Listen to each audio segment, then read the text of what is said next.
Bonjour mes bien-aimés, comment allez-vous? Ça va par la grâce de Dieu? Alors, je suis très content de vous revoir ce matin, c'est quoi qu'il y a dessus, je n'ai pas vu depuis un certain temps aussi. Très content que Dieu vous bénisse, vous fasse un grand bien. Nous sommes ensemble dans la présence du Seigneur, je crois que dans la présence du Seigneur, il se passe toujours quelque chose. Dieu a quelque chose pour toi, pour moi ce matin. Je crois que le Seigneur est un Dieu qui est bon. Quelqu'un devrait dire amen à cela. Dieu est bon, est-ce que Dieu est bon pour toi? Si tu as la santé, c'est grâce à Dieu.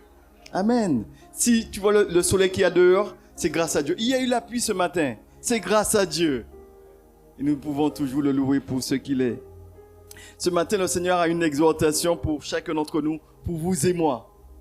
Et cette exhortation, alors c'est sur le bureau, c'est sur la diapo. Merci. Et cette exhortation est la suivante. N'aimez point le monde, ni les choses qui sont dans le monde. Est-ce que tu peux m'aider ce matin? Est-ce que tu peux dire à ton voisin, n'aime pas le monde, ni les choses qui sont dans le monde. Merci pour la diapo qui est sur le bureau. N'aimez point le monde, ni les choses qui sont dans le monde. Alors j'aimerais te dire ceci ce matin, nous sommes dans le monde, mais nous ne sommes pas du monde. Et tu dois le savoir. Le chrétien doit faire attention pour ne pas se laisser entraîner dans le moule de ce monde. Et ça, c'est une exhortation pour chacun d'entre nous, parce que je crois qu'il y a aujourd'hui une grande séduction. Une séduction qui pousse bien des personnes qui tombent dans le panneau. Pourquoi? Eh bien, parce que le chrétien doit être vigilant, il doit être prudent. Et le Seigneur dit à quelqu'un en ce matin, il y a un danger. Il y a un danger. Le monde et sa séduction, sa convoitise, et j'aimerais que tu puisses encore dire à ton voisin, n'aime pas le monde. Tu peux lui dire cela?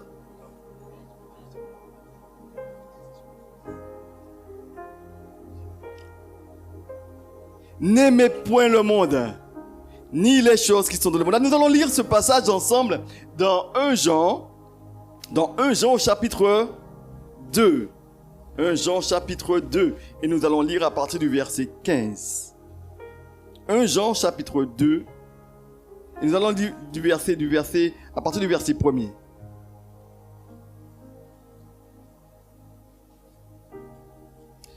« 1 Jean chapitre 2. Et nous allons lire à partir du verset 1er. Ce qui nous intéresse vraiment, c'est le verset 15 et 16. Mais nous allons lire avant les versets précédents parce que cela nous permet d'entrer dans le contexte.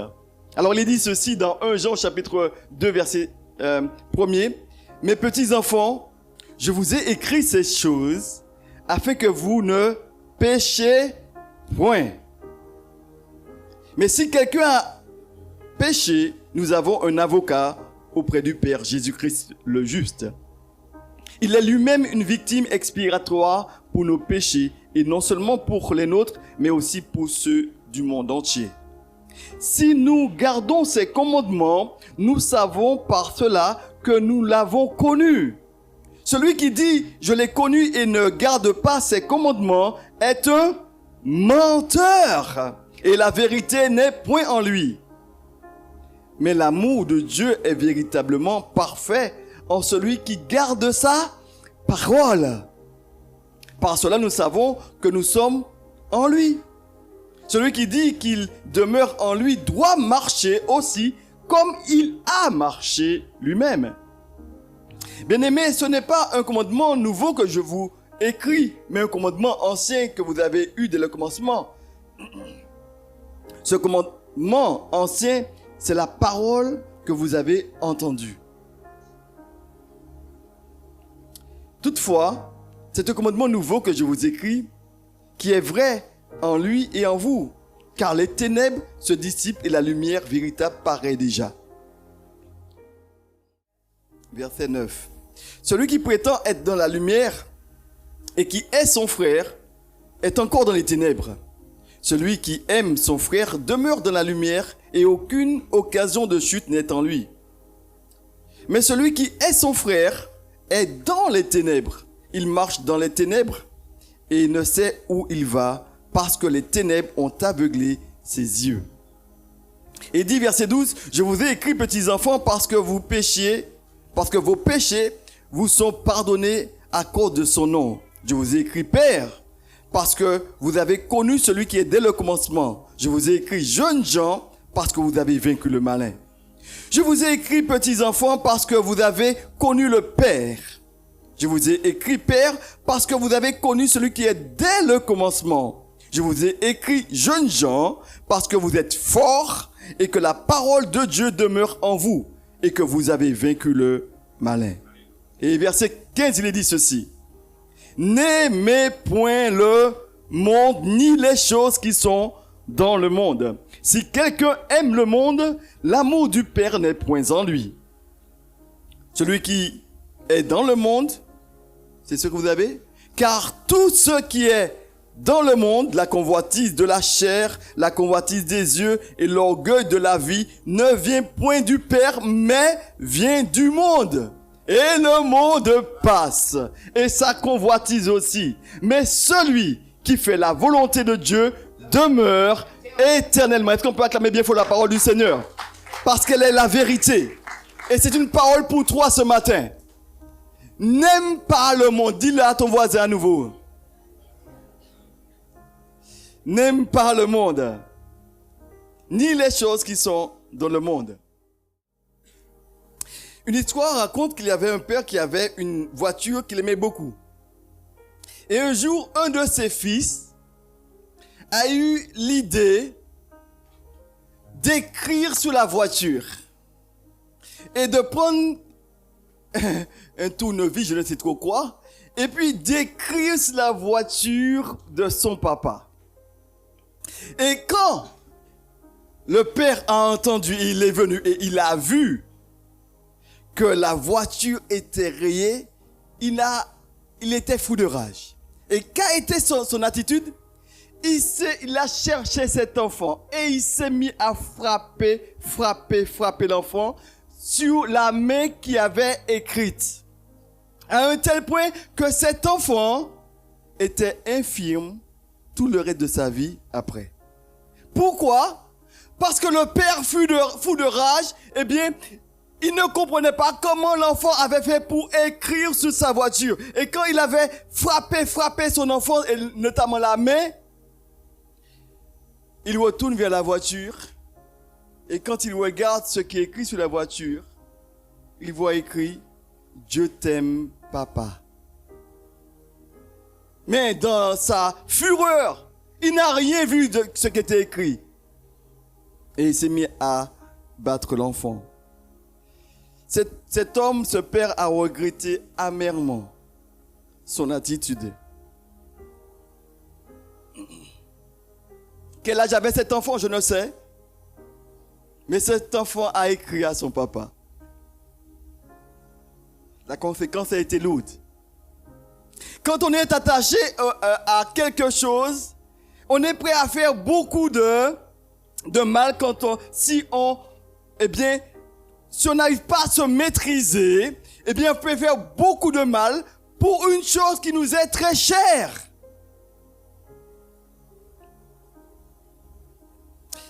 Et on comprend aujourd'hui pourquoi que dans certains collèges et même des lycées, quand un a volé l'iPhone de l'autre, le téléphone, il est prêt à se battre au point de tuer l'autre. Pourquoi? Parce qu'on lui a pris son téléphone.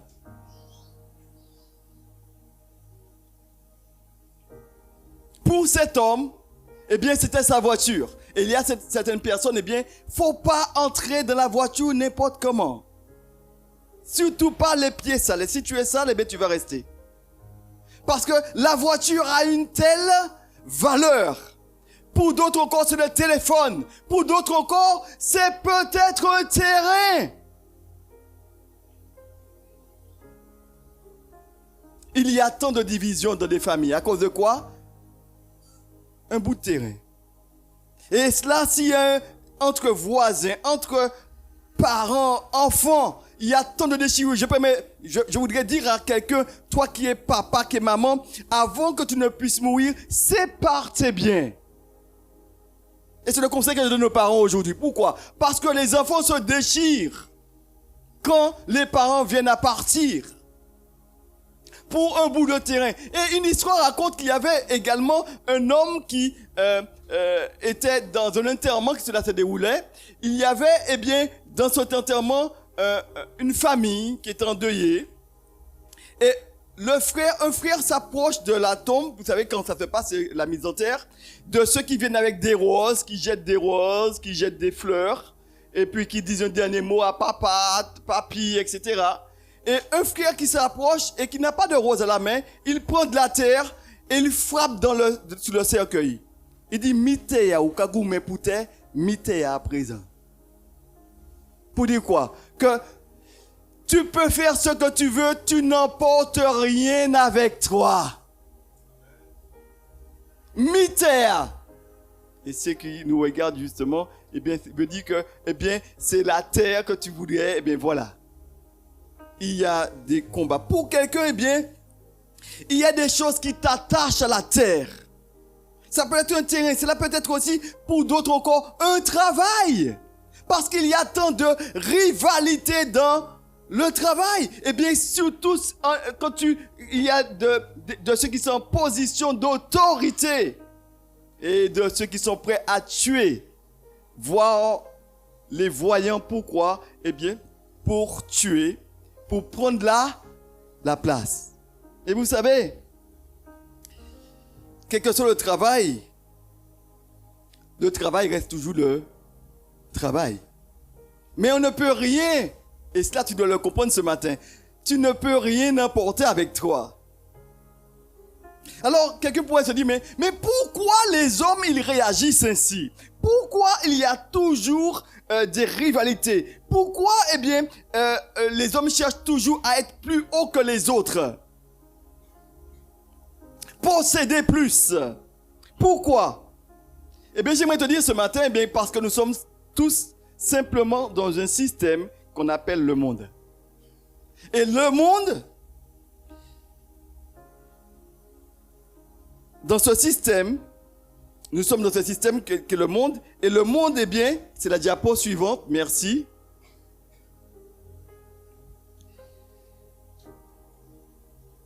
Le monde, eh bien, est conduit par le diable.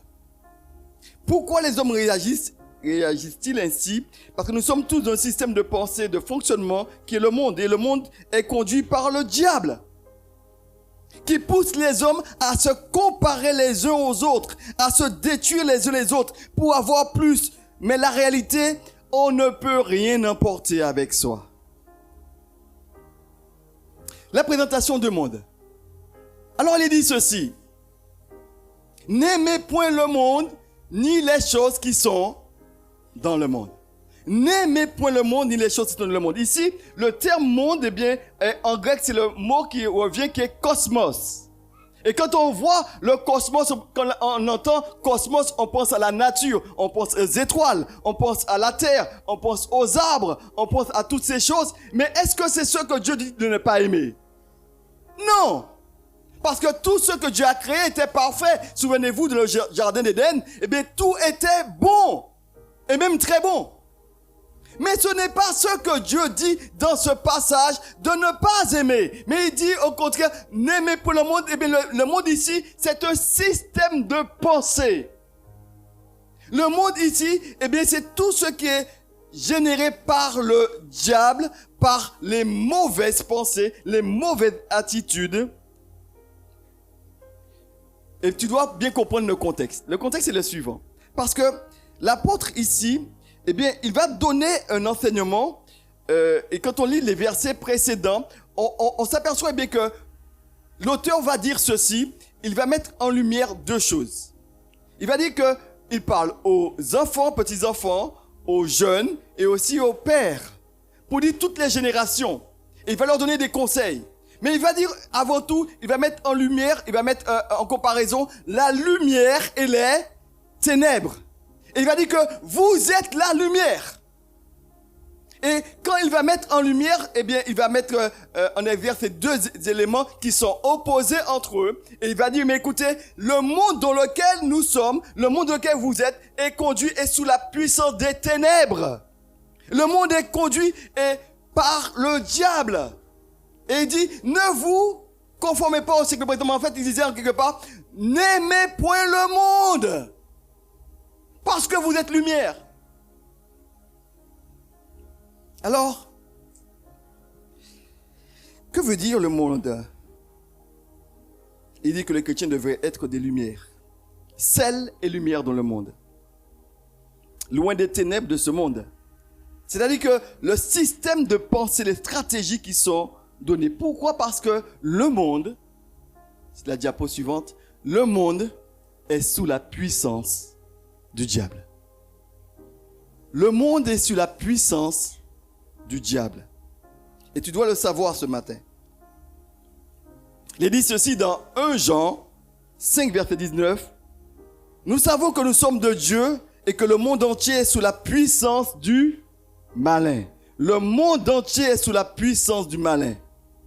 Et tu dois comprendre que Satan, eh bien, il lutte, c'est la diapo suivante. Satan, il lutte contre Dieu et le peuple de Dieu. Et son but, c'est quoi? Il va chercher à détourner les enfants de Dieu de leur attachement à Jésus-Christ. Il va tout mettre en place pour t'éloigner de Dieu, pour t'éloigner de Jésus, pour t'éloigner des frères et sœurs, pour t'éloigner de l'enseignement, pour t'éloigner de la parole, pour t'éloigner de tout ce qui nourrit ton âme. Il va mettre en place. Il va lutter contre Dieu et contre son peuple. Il va chercher à entraîner les enfants de Dieu dans le péché. Il va chercher à entraîner les enfants de Dieu dans le péché et dans l'esclavage. Un esclavage.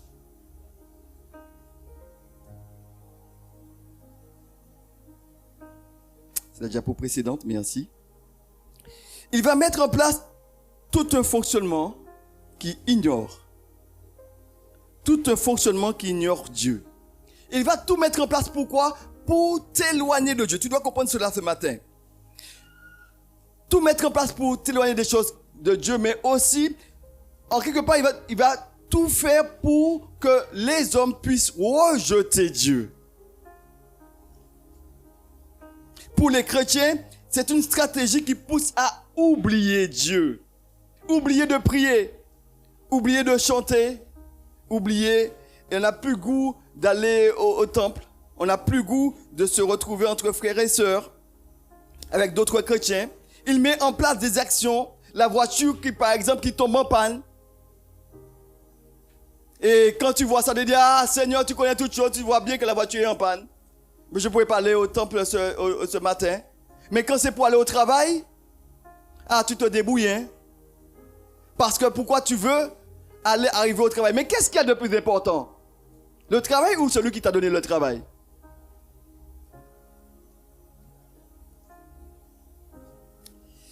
Il va mettre des choses pour t'empêcher de te réunir. En ce siècle, Satan se sert des idées de la morale. Et même, on voit qu'il va influencer, on sera influencé par le monde. Et les hommes sont influencés par le monde.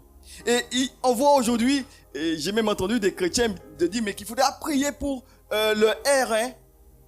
Priez pour lui parce qu'il faut que Tchébé, parce qu'il faut que nous arrivions libérer. Mais j'aimerais te dire ceci. C'est une mentalité, ça. Mais est-ce que le secours vient de l'homme? Le secours vient de l'Éternel. Et les pensées qu'on peut avoir, eh bien, on peut se dire, mais tiens, eh bien, au moins, un tel qui peut faire bagaille, bah, nous. Laisse-moi te dire, celui qui peut faire quelque chose pour toi, c'est Dieu. C'est Dieu. Et l'ennemi va pousser. Et j'aimerais vous dire, bien aimé, ne tombez pas dans le panneau pour voir, c'est un tel, c'est monsieur le député, c'est monsieur le représentant de la Martinique, là, comment il s'appelle encore? Serge Dachimi? Non. Mais enfin, je pensais justement au préfet. Je pensais justement à d'autres encore qui vont dire, mais oui, ce sont les béquets. Ce sont les ceux-ci. Bien aimés, n'oublions pas que derrière tout cela, il y a celui qui tire les ficelles. Et nous devrions faire très, Il y a quelqu'un qui est dans le monde qui va pousser et on voit que la Martinique encore est sous une influence et on voit que de plus en plus et depuis quelqu'un a dit que bon, il pense, bon, je le dis avec des pincettes, que la Martinique a été vendue. Pourquoi? Depuis que la flamme olympique est venue en Martinique, on a vu qu'il y a des choses qui se mettent en place en boucle. Bon. C'est une théorie. Une pensée. Mais j'aimerais te dire ceci, que derrière toutes ces choses, il y a un ennemi. Il y a le diable qui tire les ficelles, qui met en place des choses. Et à ce qui paraît demain, peut-être que vous n'allez même pas aller au travail. Vous savez pourquoi? Mais il n'y a pas d'essence. Ils vont bloquer ceci, bloquer cela. Mais tu te dis, mais quand bête laissez-moi. Mais tu peux prendre position d'un côté de l'autre. Laisse-moi te dire, tu es chrétien. Laisse Dieu gérer les problèmes. Mais toi, priez. Et l'ennemi est celui qui travaille par les idées, par la morale, même par la philosophie. Les philosophes et les gros penseurs de ce monde, ils ont dit que Dieu est mort. Dieu est mort. Et bien que, mais non, et la plus grande partie, quand tu regardes la vie des grands philosophes, on s'aperçoit que tous, ils étaient au contact avec la Bible. Parce que beaucoup des philosophes, eh bien, ils avaient pour père des pasteurs. Mais c'est parce qu'ils ont refusé Dieu, eh bien, Dieu les a livrés à leur sens réprouvé. Et pourtant, dans notre société, les grands penseurs, c'est ceux que tu vas étudier pour passer le bac de philo. Ce sont eux. Pourquoi? Parce qu'on voit que le monde est géré par la puissance des ténèbres. Et on ne se rend peut-être pas compte de cela. Mais l'ennemi se sert de toutes ces choses pour nous éloigner de plus en plus de Dieu. Lucifer utilise le gouvernement, les hommes politiques. Vous savez, un sondage a été fait en Martinique. Et j'ai regardé justement cela sur Internet. Cela m'a surpris de voir comment il y avait de ceux qui osaient parler de la franc-maçonnerie. Et quand j'ai regardé cet élément, je me suis dit, mais tiens, ils ont montré qu'en Martinique, eh bien, il y a beaucoup de loges et que celui qui était là, qui est en train de parler, il disait, mais dites-nous, parce qu'il s'adresse aux élus, parce qu'il pense que les élus, est-ce que vous connaissez de ceux qui sont de la franc-maçonnerie? Et ils ont dit, oui, je connais. Est-ce que vous êtes de la franc-maçonnerie? Non, personne n'est de la franc-maçonnerie, mais tout le monde te dit, mais ils disent quoi? Je connais de ceux qui sont dedans. Et puis, celui qui en pose la question, il dit, mais vous qui êtes dans les loges, qui vous pensez, est-ce que vous pouvez nous dire quels sont ceux qui... Il dit, mais la plus grande partie sont déjà dedans. Et j'étais étonné de voir que bon, que lui... Bon, ça c'est... Mais c'est quelque chose. Pour montrer qu'en fait que le monde, notre génération... Et on peut comprendre pourquoi que nos députés... Pourquoi il y a tant de lois aujourd'hui qui sont votées, qui sont contre la volonté de Dieu. Pourquoi? Parce qu'ils sont générés. Il y a une puissance qui gère ces personnes, qui gère les politiques, qui gère... Mais parce qu'on comprend, mais pour qui ça c'est un tel... C'est pas un président qui va changer quoi que ce soit. Parce qu'il est sous une influence lui-même aussi. Et il ne fait pas ce qu'il veut parce qu'il est conduit par des choses secrètes. Notre gouvernement, eh bien, est sous une influence.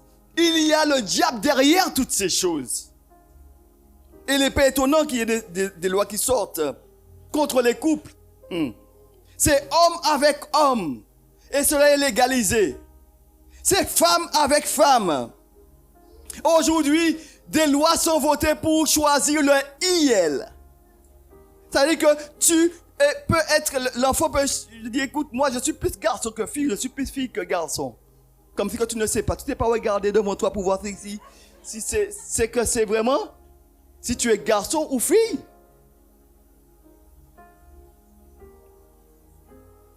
Notre gouvernement, eh bien, influence pour des choses. Et nous le savons, bien aimés. Et nous sommes chrétiens et nous entendons ces choses. Et pourtant, nous acceptons ces choses.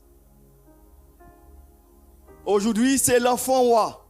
Et la loi protège les enfants. C'est vrai qu'il y a eu des abus. C'est pas bon d'avoir des abus. Mais on voit qu'aujourd'hui, les enfants, si vous frappez un enfant n'importe où, n'importe comment, il peut porter plainte. Et de ce fait, il peut traîner les parents devant les tribunaux pour dire, mais écoutez, il m'a battu, il ne faut pas qu'il me batte. Écoute. Et la loi va approuver. Et aujourd'hui, non. on voit que le gouvernement est sous une influence. Et même dans l'éducation, à l'école, le niveau est influencé. Pourquoi dans l'enseignement, il va intégrer que l'homme descend du singe? Il va mettre en avant la théorie de l'évolution. C'est pas Dieu qui a créé le monde, mais c'est le monde vraiment le Big Bang qui montrait que c'est une explosion d'atomes. Et s'il y a une explosion d'atomes depuis des années, il devrait y avoir d'autres explosions encore. Si l'homme descend du singe, l'homme devait continuer à être transformé. Et si quelqu'un a dit, mais oui, mais vous pensez que le monde était créé comme ça, mais quelqu'un a dit, mais si vous avez dans votre main cette montre-là, est-ce que la montre, c'est quelqu'un qui l'a créée? Ah oui! Et la grande montre que vous voyez là, le soleil qui se lève et puis qui fait un tour, qui revient, et il y a la lune et puis qui revient, vous pensez qu'il n'y a pas un horloger derrière celui-là aussi? Mais on voit que aujourd'hui dans la société, dans l'enseignement, poser les enfants, leur donner justement, aller leur enseigner la sexualité des enfants de 5 ans.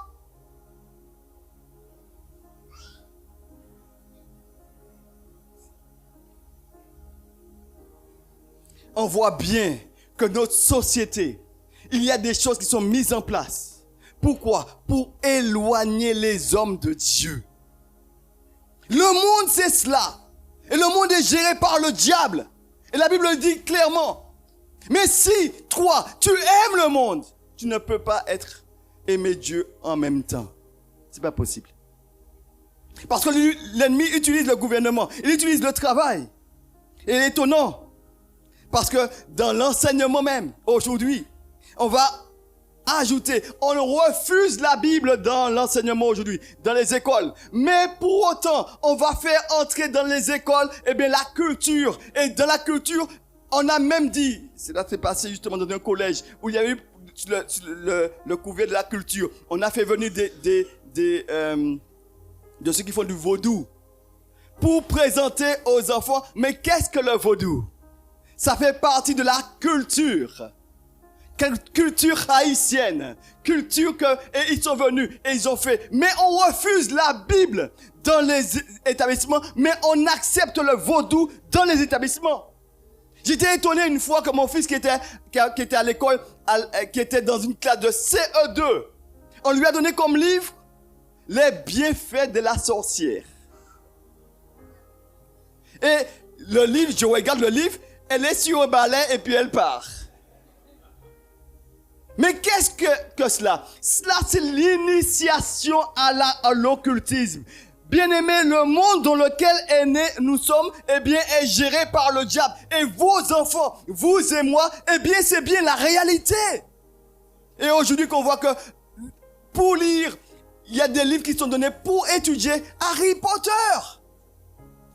Mais quand on lit les livres d'Harry Potter, c'est purement de l'initiation à l'occultisme. Et nos enfants sont dedans. Bien-aimés, sachant que nous sommes dans un monde. Nous ne sommes pas du monde, mais nous sommes dans le monde. Et nous ne devrions pas nous attacher aux choses de ce monde parce que nous devrions prendre position contre le monde. Quelqu'un te dit, mais oui, mais écoute, ou bien Martinique, hein? Oui, mais tu dois avoir une différence. Satan se sert même du secteur de la médecine, par exemple, pour créer des médicaments, pour tuer des fœtus. Et oui, enlever la vie par l'avortement. Eh bien, me semble-t-il, ils ont parlé de la pilule du lendemain. Me semble-t-il, c'est ça? C'est pas ça? Abortive, je ne savais pas. Merci, sœur. La pilule du lendemain, c'est encore autre chose. D'accord. Ah, c'est pour l'homme. Bon. Ok, donc vous avez vu qu'ils vont étudier des choses pour que, si maintenant tu as eu une relation, et puis donc peut-être que tu t'es pas protégé, 2 jours encore tout de suite après, tu peux prendre justement quelque chose comme ça, ça va tuer l'enfant, on va pas dire ça comme ça, hein. Ça va arrêter le processus. Mais quand on arrête le processus, c'est le processus justement il est enclenché. Mais enlever le fœtus. Parce qu'aujourd'hui, on a donné droit à l'avortement. Mais l'avortement, c'est quoi? C'est enlever.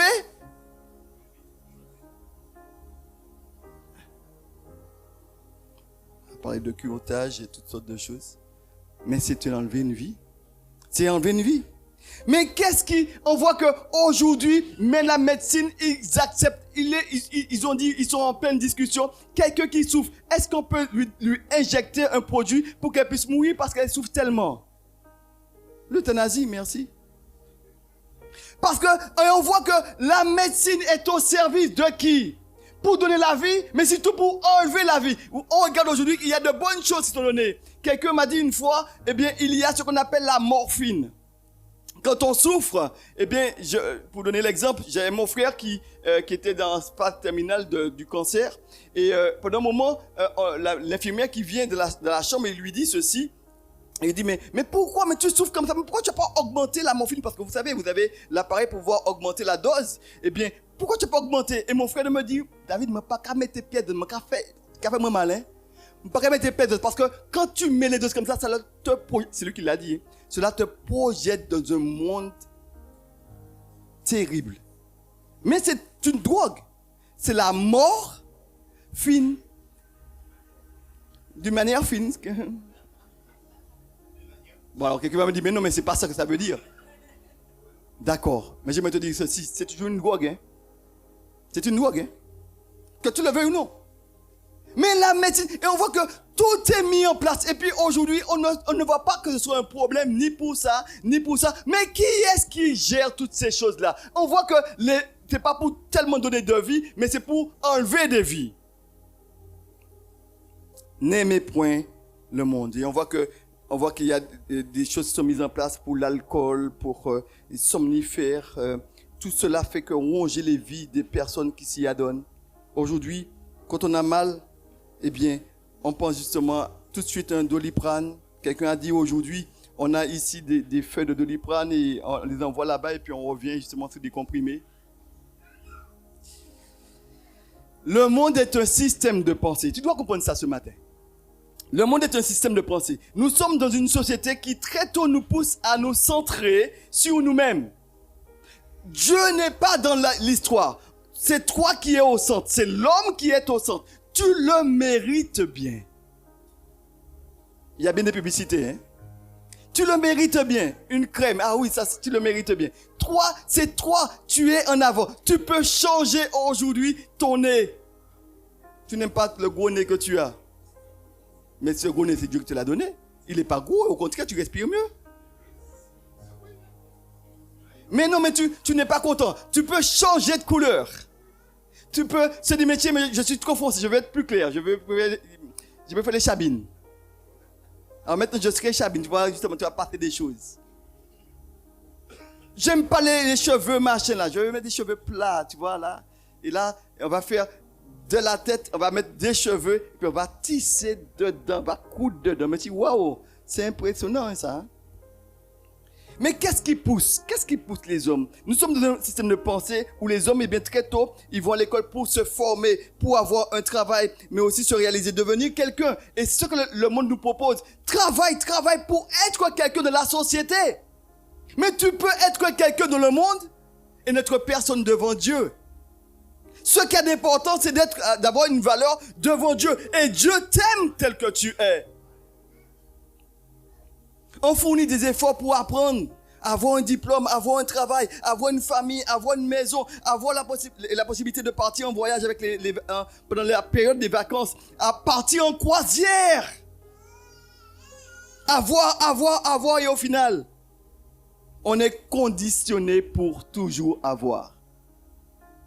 Et beaucoup de suicides sont à l'origine du fait qu'on n'a pas de quoi. Quand on se sent limité, on n'a pas de quoi. Malheureusement, tu dois comprendre. Tu peux avoir. Mais tu ne peux rien emporter avec toi quand tu meurs. Quand la mort vient, tu peux avoir. Mais tout l'avoir reste sur terre.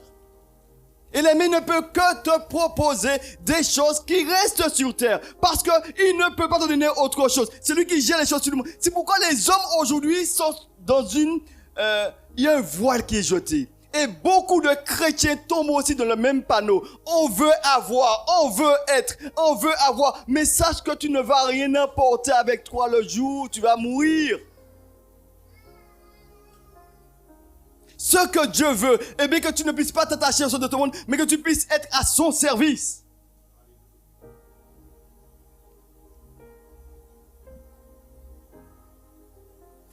Ce système dans lequel nous sommes va conditionner même les jeunes.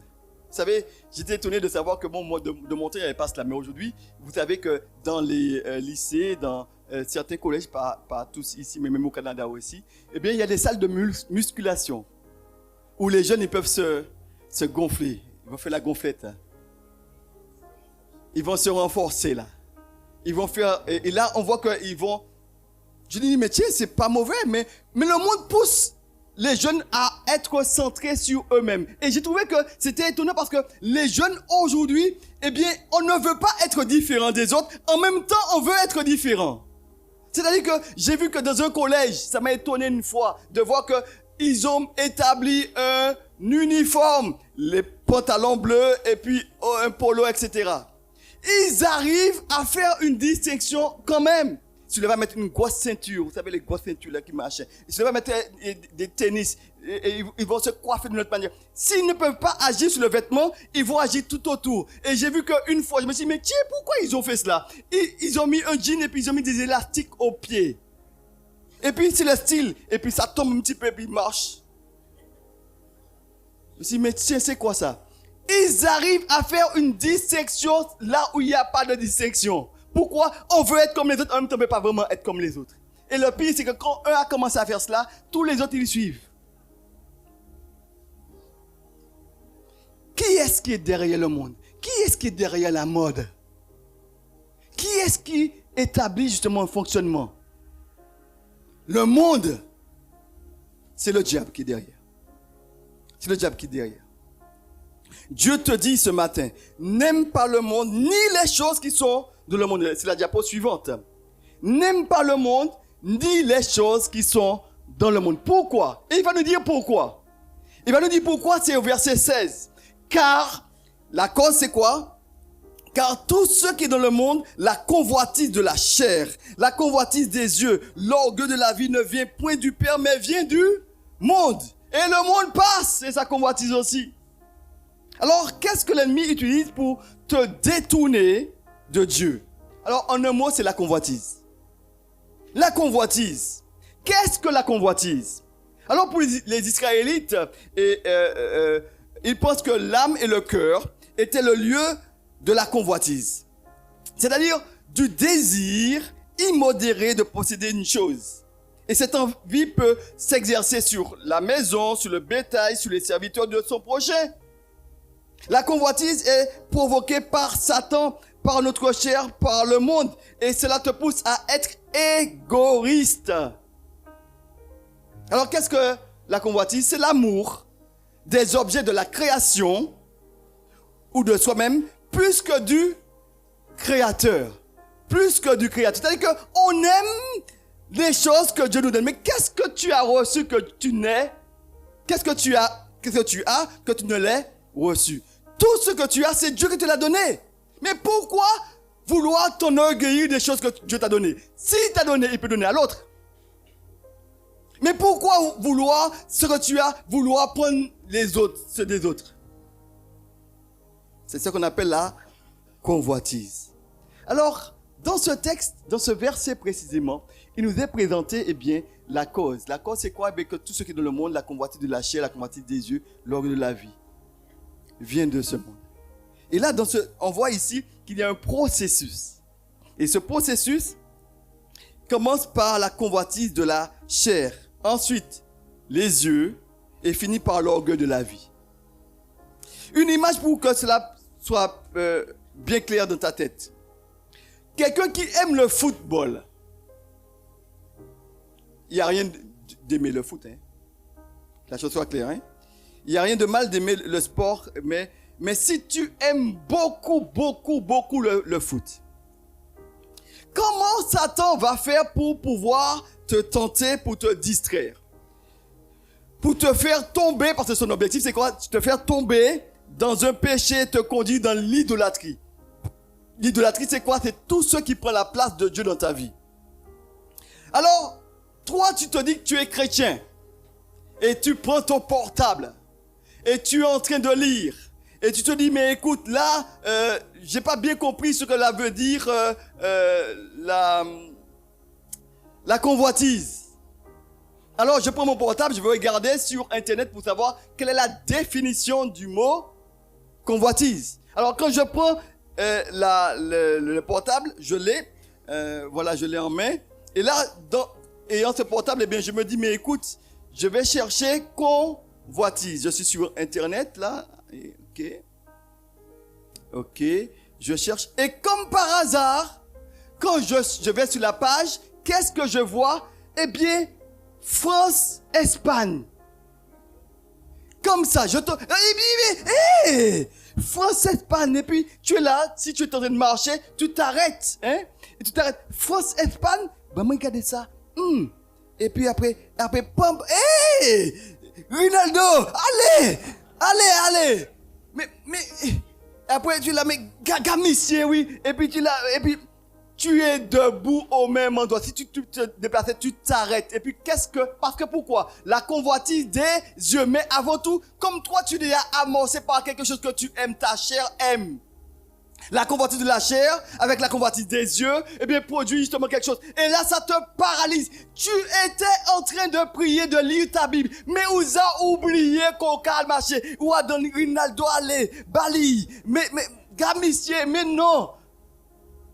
Pourquoi? Parce que c'est avant tout, tu aimes tellement le sport, l'ennemi, qu'est-ce qu'il va faire? Il va t'envoyer une image. Et puis là, comme ça, tu es dedans. Et puis là, tu ne peux pas bouger, tu peux passer 1 heure, 2 heures, ou pas même assise, tellement qu'on machin. On dit, et puis, les yeux sont dedans vraiment. Et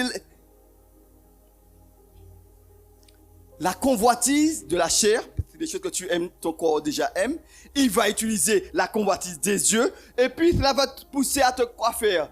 L'orgueil de la vie. Ça va faire quoi? C'est que si maintenant tu devais partir en réunion, vous avez oublié qu'on peut partir en réunion.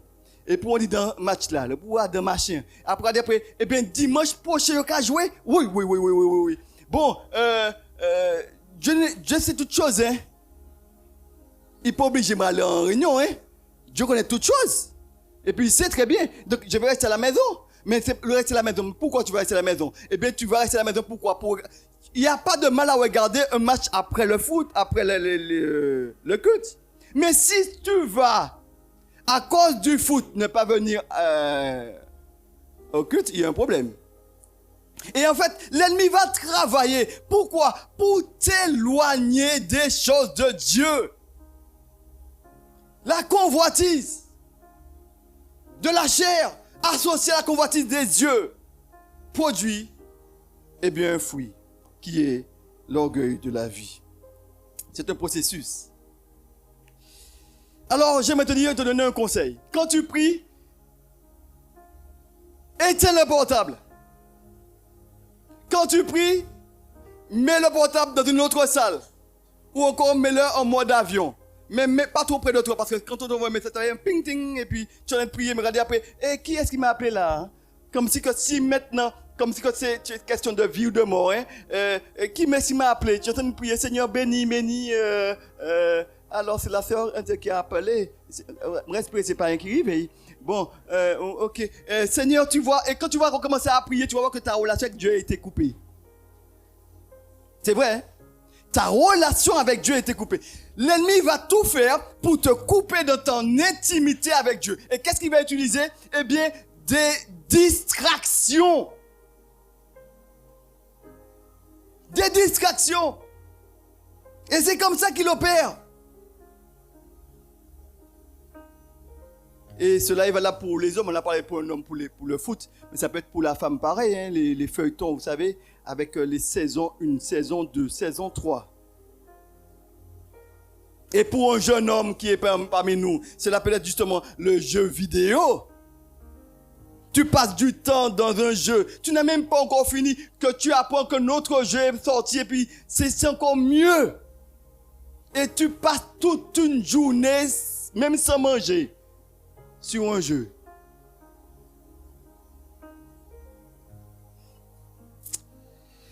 C'est un processus. Et au fur et à mesure, tu te rends compte que tu n'aimes pas les choses de Dieu. Parce que quand tu commences avec les choses de la chair, associées à la convoitise des yeux, il y a l'orgueil de la vie. Et finalement, il y a des choses qui te poussent à pouvoir te dire, mais tu vas te suffire à toi-même. Alors, voyons, parce que l'auteur nous parle de la convoitise de la chair. Nous allons voir, c'est la diapo précédente. On est bien loin. C'est la première diapo. Encore, voilà, la convoitise de la chair. La convoitise de la chair, eh bien, c'est quoi quand on parle de la convoitise de la chair? Eh bien, c'est tout ce qui fait plaisir à la chair. Plaisir, les désirs impurs, la poursuite des plaisirs sensuels. Et c'est pourquoi la Bible dit ceci, marchez selon l'esprit et vous n'accomplirez pas les désirs de la chair. Un plaisir dans le... Et tu dois le savoir, que beaucoup disent que le péché, eh bien, c'est quelque chose d'horrible. Et c'est vrai. Mais tu dois savoir en tant que chrétien, il y a bien un plaisir dans le péché. Il y a bien quelque chose qu'on aime dans le péché. On pense que le péché, oui, c'est, quelqu'un a dit, c'est la mort au rat, vous savez? Ça attire, c'est beau, ça sent bon, mais ça tue. Ça tue. La convoitise de la chair, eh bien, il est dit ceci dans Galates. Nous allons lire ce passage. Galates 5, verset 16. Nous pouvons lire ce passage ensemble? Galates, dis à ton voisin, réveille-toi. Ne dors pas. Réveille-toi. Galates et lis Galates. Galates. Galates. Nous lisons ensemble.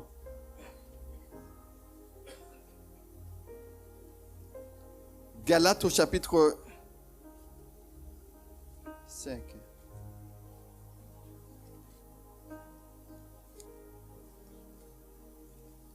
Galates chapitre 6. Nous allons lire du verset 17. Pardon. Galates 5, verset 16. Galates 5, verset 16. 16 à 23. Il dit ceci. Je dis donc, marchez selon l'esprit et vous n'accomplirez pas les désirs de la chair. Car la chair a des désirs contraires à ceux de l'esprit et l'esprit en a de contraires à ceux de la chair. Ils sont opposés entre eux afin que vous ne fassiez point ce que vous voudriez. Si vous êtes conduit par l'esprit, vous n'êtes point sous la loi. Or, les œuvres de la chair sont évidentes.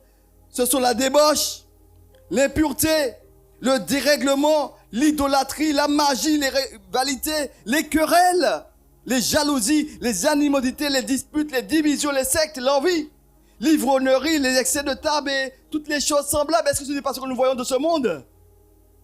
Il n'y a que ça. Et même la Martinique. Hein. Vous savez que la Martinique, j'étais étonné de savoir que la Martinique est l'une des en France, hein, qui consomme le plus de champagne. Champagne. Et je sais qu'il y a des bien-aimés qui aiment bien le champagne. Bon. Mais faisons attention. Dans tout, il faut avec modération. D'accord? Il y a les choses de la chair, des choses de l'esprit. Je vous dis d'avance que, je l'ai déjà dit, que ceux qui commettent de telles choses n'hériteront point le royaume de Dieu. Mais le fruit de l'esprit, c'est quoi? C'est l'amour, la joie, la paix, la patience, la bonté, la bienveillance, la foi, la douceur, la maîtrise de soi. La loi n'est pas contre ces choses. Mais ceux qui sont à Jésus-Christ ont crucifié la chair. Avec ses... Oh, tu devrais souligner ça. Avec ses passions et ses désirs. Si tu te laisses conduire par la chair, tu vas tomber finalement dans des passions et dans des désirs qui ne glorifient pas Dieu. Et tu devras faire attention. Parce que la chair Il y a la convoitise de la chair et les choses justement qui sont là dans le corps. C'est pourquoi on dit à certaines personnes, ne jouez pas avec le feu. Vous ne pouvez pas jouer et puis dire, feu sans brûler. Ah oui, bien sûr, ils m'ont dit, mais oui, mais je peux, il m'a fait juste une caresse. On va juste s'embrasser un petit peu et puis on va se caresser un petit peu. Et ça va s'arrêter là. Mais oui. La convoitise de la chair. Tout ce qui fait plaisir à la chair. L'apôtre Paul dit aux Corinthiens, dans 2 Corinthiens, nous allons lire ce passage également, dans 2 Corinthiens,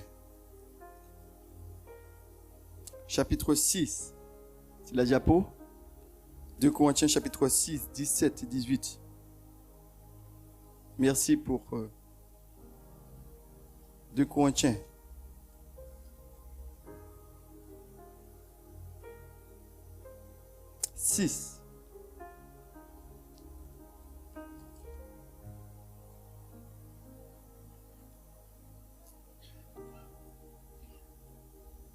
Il dit ceci,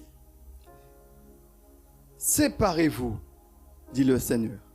Ne touchez pas à ce qui est impur et je vous accueillerai. Je serai pour vous un père et vous serez pour moi des fils et des filles, dit le Seigneur Tout-Puissant. Le Seigneur Tout-Puissant. La séparation du mal est fondamentale. La séparation du mal est fondamentale. Dans ma relation avec Dieu, se séparer moralement et spirituellement du péché sous toutes ses formes. De tout ce qui est contraire à la justice et la parole de Dieu. Comprenons que plus nous nous séparons du péché, plus que nous nous rapprochons de Dieu. Mais plus on se rapproche du péché, plus on s'éloigne aussi de Dieu. Et j'aimerais te dire une chose. Tu ne peux pas être avec Dieu en même temps être avec le monde.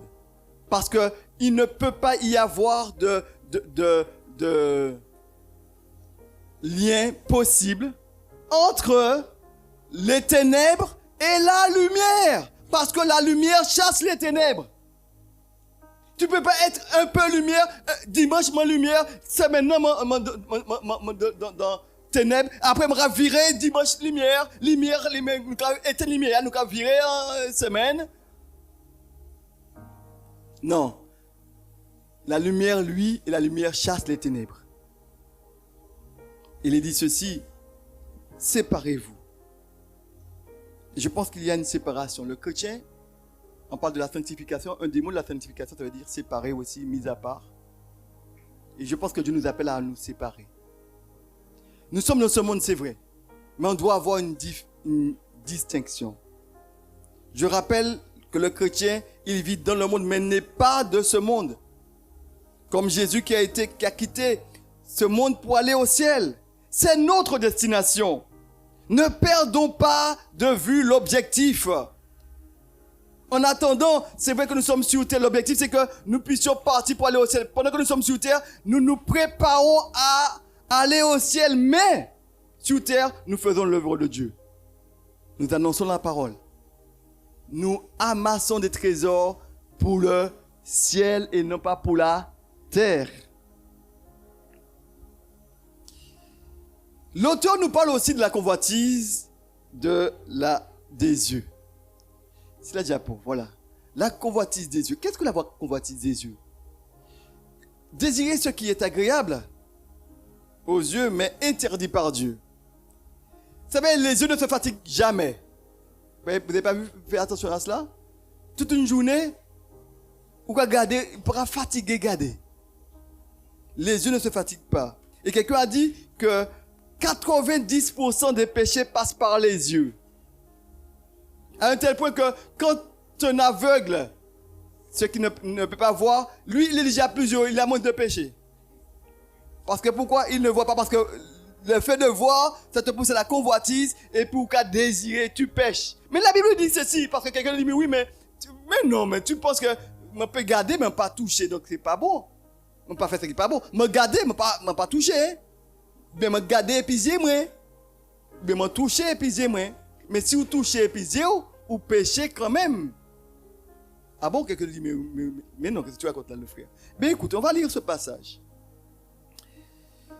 On va lire ce passage parce que quand on parle de la convoitise des yeux, regardez avec moi ce qu'il dit dans Jacques chapitre 1 verset 14.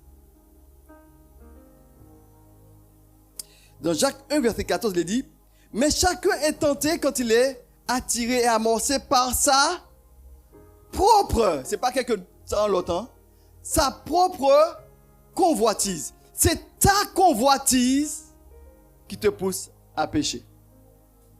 Tu es amorcé par ta propre. C'est que pour toi, c'est peut-être le foot, mais pour l'autre, c'est pas le foot. Pour l'autre, c'est peut-être la pornographie. Pour l'autre, c'est peut-être autre chose. Mais tu es... L'ennemi sait très bien ce que tu aimes, ta chair aime. Et il va mettre sous tes yeux quelque chose. Quand tu es amorcé, et là on voit un processus, il est dit ceci, mais celui qui est tenté, chacun, est tenté quand il est attiré et amorcé par sa propre convoitise. Puis la convoitise, lorsqu'elle a conçu, enfante le péché. Et le péché, étant consumé, produit la mort. Et ça, c'est un processus. La convoitise te pousse au péché. Quelqu'un a dit, Jésus a été tenté, mais il n'a pas péché. Mais la convoitise, c'est quelque chose que tu aimes déjà. Et l'ennemi va le mettre sous tes yeux. Et là, il te faudra te faire violence pour ne pas tomber dans le péché. Parce que le péché te conduit à la mort. Et le péché, c'est quoi? C'est une séparation avec Dieu. Et quand l'ennemi va te mettre justement, et tu vas tomber dans le péché, forcément, tu es coupé de ta relation avec Dieu. Et c'est son désir. La convoitise des yeux. Un processus. La convoitise te conduit au péché. On pourrait parler aujourd'hui de la convoitise des yeux. Tout ce qui pourrait nous procurer par la pornographie, la violence, les films, l'impiété, l'immoralité. Et tout cela, on parle de la convoitise des yeux. On voit des choses. Mais quelqu'un dira, mais oui, mais je peux voir sans toucher, donc je n'ai pas péché. Regardez avec moi ce qu'il est dit dans Matthieu 5, verset 28. Mais moi, je vous dis, et c'est Jésus qui parle, quiconque regarde une femme pour la convoiter a déjà commis un adultère avec elle dans son cœur. Est-ce qu'il a touché? Non, mais là c'est passé où? Dans son cœur. Et je me dis aussi que c'est pas là pour les femmes. Hein? Parce qu'on dit, mais c'est les hommes qui voient justement convoiter. Les femmes aussi convoitent. Hein? Elles ont des yeux, donc il va tomber aussi. Parce qu'on pense que c'est les hommes seulement qui convoitent. Ils disent, ah ouais. Ouais, t'as là vraiment il costaud, hein. Les femmes ont dit, puis tu as vu ça, il a des pectoraux, hein, lui, vraiment. Il est bien.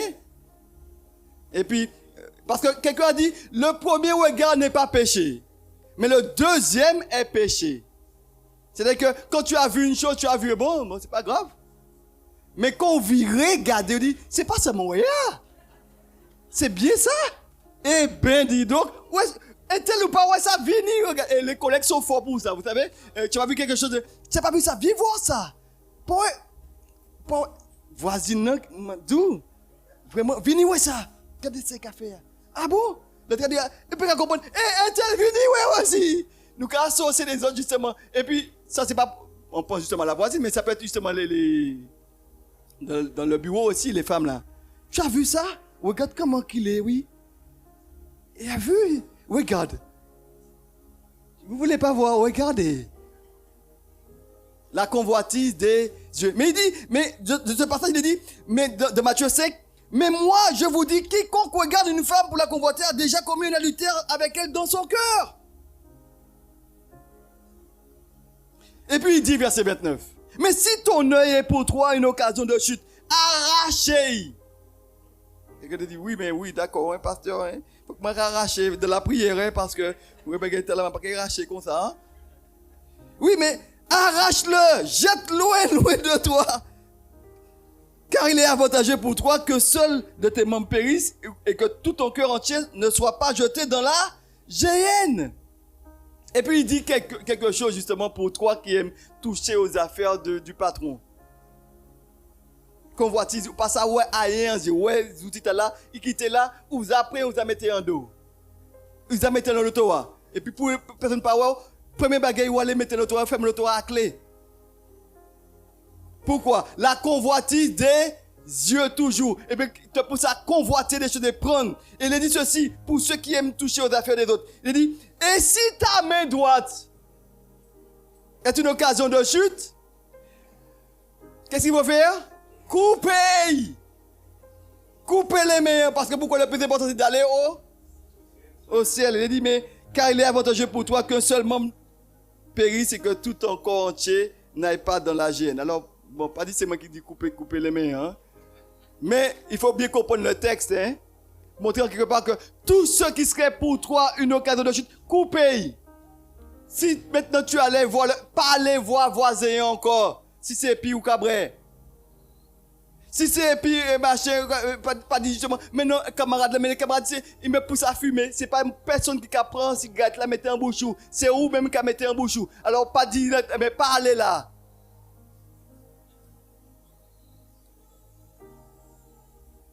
Et il est important parce que je crois que si ta main doit être, coupe-le. Et nous avons vu que la convoitise de la chair, convoitise des yeux. Voyons maintenant une troisième partie qui est la stratégie de l'ennemi pour nous éloigner de Dieu, qui est la convoitise. Et on parlait de l'orgueil de la vie. Et là, on parle de l'arrogance. On parle de tous ceux qui ne reconnaissent pas Dieu comme le Seigneur ni sa parole comme autorité suprême. Et on voit qu'aujourd'hui, les hommes arrivent à se glorifier de bien des choses, oubliant qu'il y a un Dieu qui est au contrôle de toutes choses. Les hommes, ils se pensent, et souvent, j'entends, et quand j'entends certaines personnes parler, j'ai l'impression que ces personnes-là, elles sont immortelles. Pas qu'à mort. Pas qu'à mort pièce, qu'on dit ça. Mais oui, mais parce qu'on pense qu'on est tellement au-dessus. Et n'oubliez pas une chose, l'orgueil de la vie, et cela ressemble à celui qui était orgueilleux dès l'origine. Celui qui était orgueilleux, qui a voulu être au-dessus des autres. Et on voit que dans notre société, malheureusement, plus on a, plus on veut avoir. Dans la Bible, il est question d'un roi qui avait justement, il avait tout. Et puis à côté, il y avait un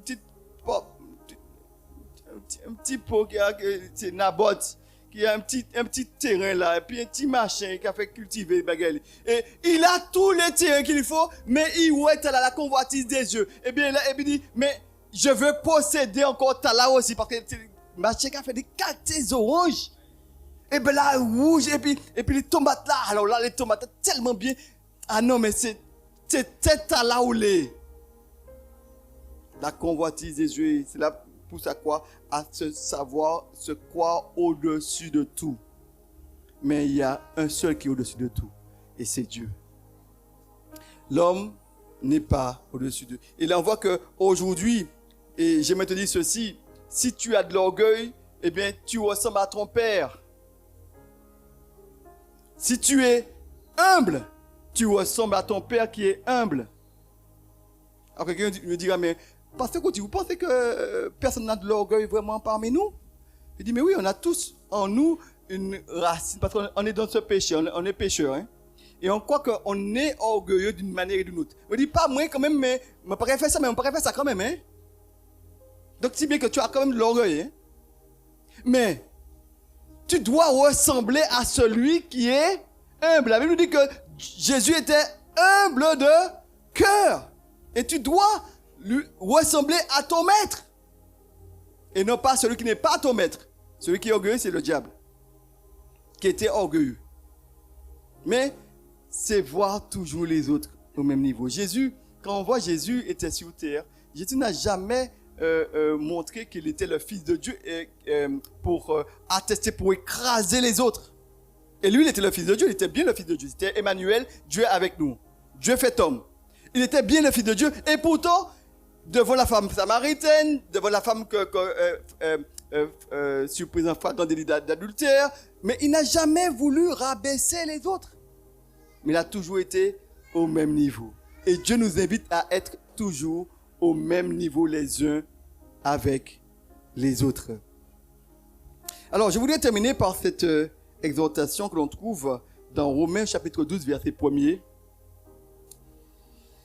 Il dit ceci: je vous exhorte donc, frères, par les compassions de Dieu, à offrir vos corps comme un sacrifice vivant, saint, agréable à Dieu, ce qui sera de votre part un culte raisonnable. Et puis il dit ceci au verset 2. Ne vous conformez pas au siècle présent, mais soyez transformés par le renouvellement de l'intelligence, afin que vous discerniez quelle est la volonté de Dieu, ce qui est bon, agréable et parfait. Ne vous conformez pas. Une autre version dit, ne vous laissez pas couler dans le moule de ce monde. Vous savez, de l'eau, quel que soit justement le récipient, eh bien, il va prendre la forme du récipient. Mais toi, tu es dans le monde, mais tu ne dois pas suivre les formes de ce monde.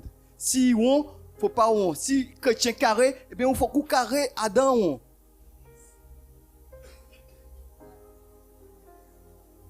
Parce que les chrétiens parce qu'aujourd'hui, on voit que les chrétiens aujourd'hui sont pas vraiment, on est tous chrétiens, on est tous enfants de Dieu et tout le monde est ensemble. Mais je me dis qu'il y a une différence réellement entre celui qui craint Dieu et celui qui ne craint pas Dieu. Il y a une conduite à avoir, il y a un témoignage, il y a une manière de s'habiller, il y a une manière de se coiffer, il y a une manière de parler. Il y a une différence. La Bible dit, n'aimez pas le monde. Aimer le monde revient à se séparer d'avec Dieu. Il est impossible d'aimer Dieu et d'aimer le Père en même temps. Alors, j'aimerais te donner cette vérité fondamentale. L'ennemi ne peut pas te pousser, te proposer des choses. Pardon, l'ennemi ne peut que te proposer des choses sur terre. L'argent, le succès, nous renommer. Mais quand vient la mort, ni la belle maison, ni la belle voiture n'ira avec toi. C'est une folie que de s'attacher aux choses de la terre. Tout passe. Tout. La Mercedes qui était si belle pendant un temps là, il a pourri quand même. 10 ans, 20 ans, 30 ans après, il n'est pas bon. On l'a même déjà oublié. Alors en conclusion, chrétien, tu dois savoir une chose. Le monde sera pour toi une véritable source de difficulté. Pourquoi? Parce qu'il y a celui qui est dans le monde qui va te rendre la vie difficile. Et si tu n'as pas de problème, j'aimerais te dire que tu as un problème.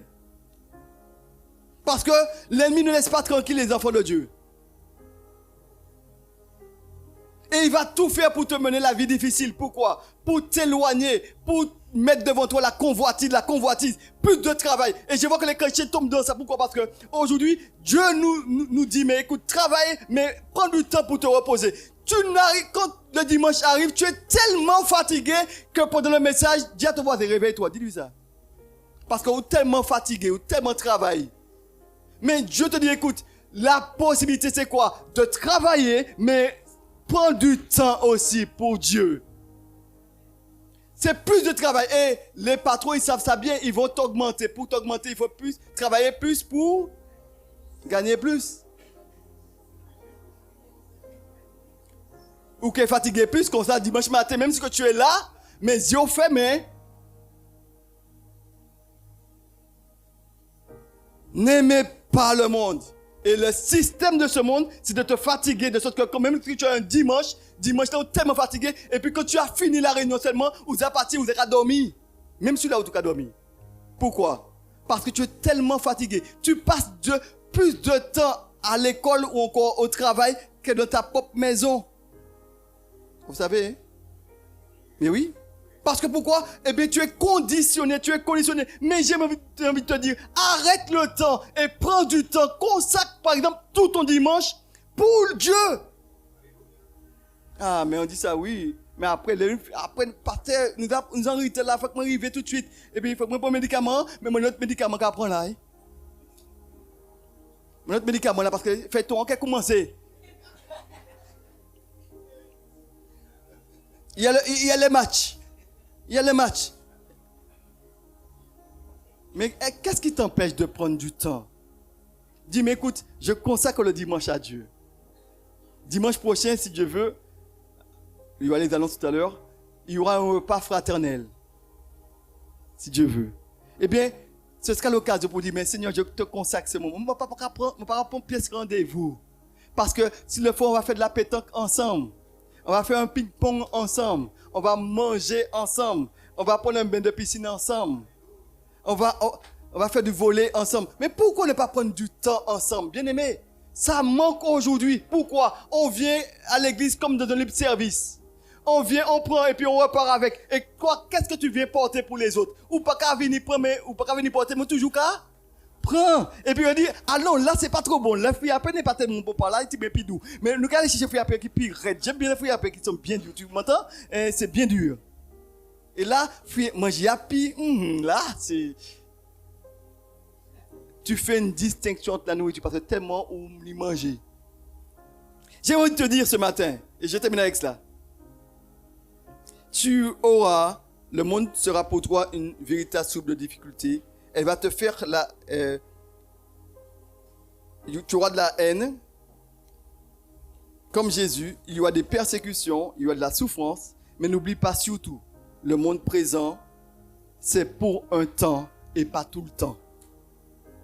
Le monde, c'est pour un temps, mais pas tout le temps. Un jour, ce système sera détruit. Il est dit ceci dans Colossiens 3, 2 verset 3, et je termine avec ce verset. Il est dit ceci, affectionnez-vous aux choses de la terre. C'est ça? Affectionnez-vous aux choses du François, de la Martinique. Affectionnez-vous aux choses d'en haut et non à celles qui sont sur terre. Tu dois savoir qui tu es en Jésus-Christ. Je vous invite à vous lever. Nous allons terminer par ce chant. Je sais qui je suis. Alors,